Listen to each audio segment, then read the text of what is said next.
The steep fall in government revenue as a result of falling oil prices is now taking its toll on the subsidy reinvestment program SureP. The government now plans to end the program this year with depleted revenue from oil. Hundreds of beneficiaries of the Graduate Internship Scheme run as part of the SureP program assembled in this hall to assess the program so far. Head of SureP, Martin Luther Agwai, told the gathering that it's over 3 years of existence, SureP has been able to achieve its objectives. The issue of youth unemployment in Nigeria is no news.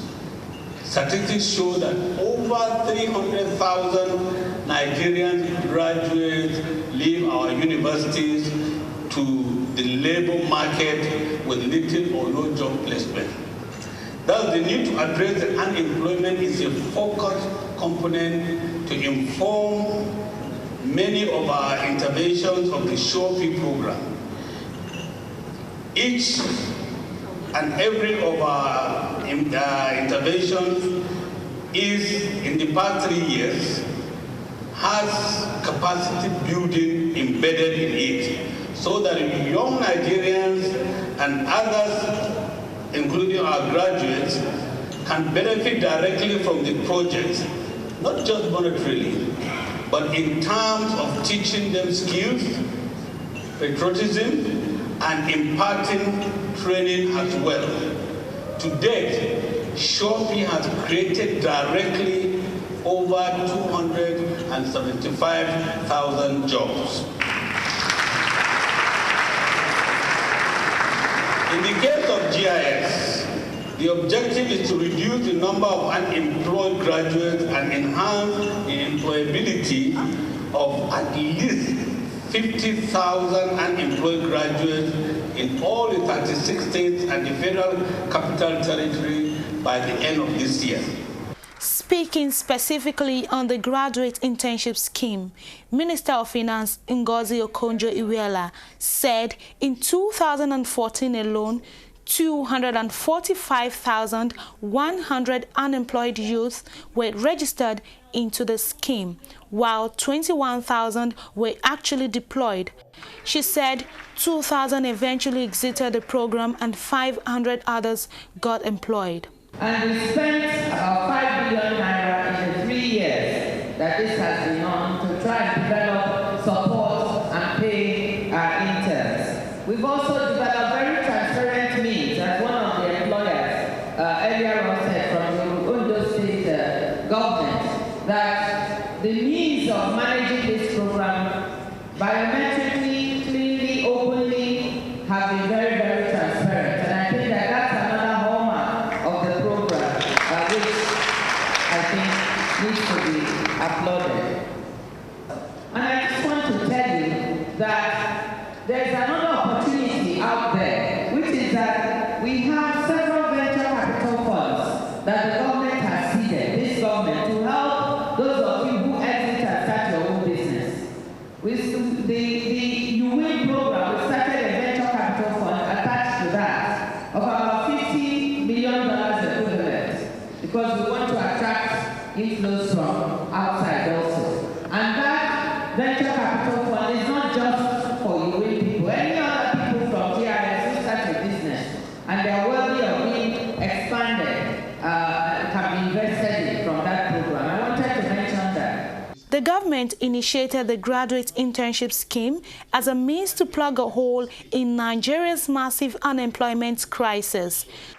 Through the scheme, graduates are given placement in government agencies and private companies as interns to enable them acquire work experience before that could eventually secure them permanent jobs. Interns receive a monthly stipend from the government during the 1-year internship program. For me, it has worked, and for so many others that I know, it has worked. It's just all about putting yourself, as in making yourself available and making it work out for you. But so far, it has worked. Most times when you go for a job search, you find out that they are requesting for at least 1 year experience. And how do you expect an out-of-school graduate to have a job experience when they've never worked? But if you get this kind of internship experience for 1 year and you apply yourself to the job that you're doing, then I'm sure with that you can be able to sell yourself when you attend interviews, and it will get you the job. It's a good initiative anyway, and we so much thank the government for providing this for us. At least it has made us to engage ourselves in something. Either we've been idle, we are still doing something, and we are practicing what we studied in school, which is very, very good for us. Surepi has primarily been sustained by oil money savings from the removal of oil subsidy, but the subsidy has been seriously eroded by plummeting oil prices, which has significantly reduced government earnings. It's partly for this reason that the head of the program told the gathering here that Surepi is at an end. I wish to note that Surepi will soon come to an end.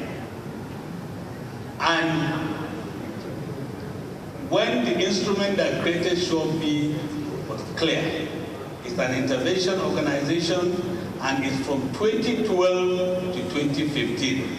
We are in 2015, so don't be surprised, there's nothing new. Well, General Martin Luther Boy talked about the fact that because of the drop in the price of oil, the monies for Surepi are diminished and might be coming to an end. But he mentioned something very important that I want to reiterate. This program is not coming to an end.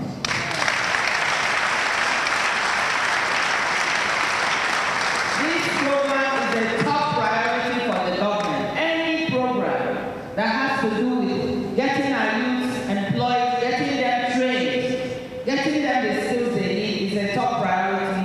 And I just wanted to assure you that we will continue to support this program. We are listening to what you said. We will even want to have a dialogue with the firms, our private sector partners that are engaged in employing, and our state partners, but mostly private sector, to say, okay, as one of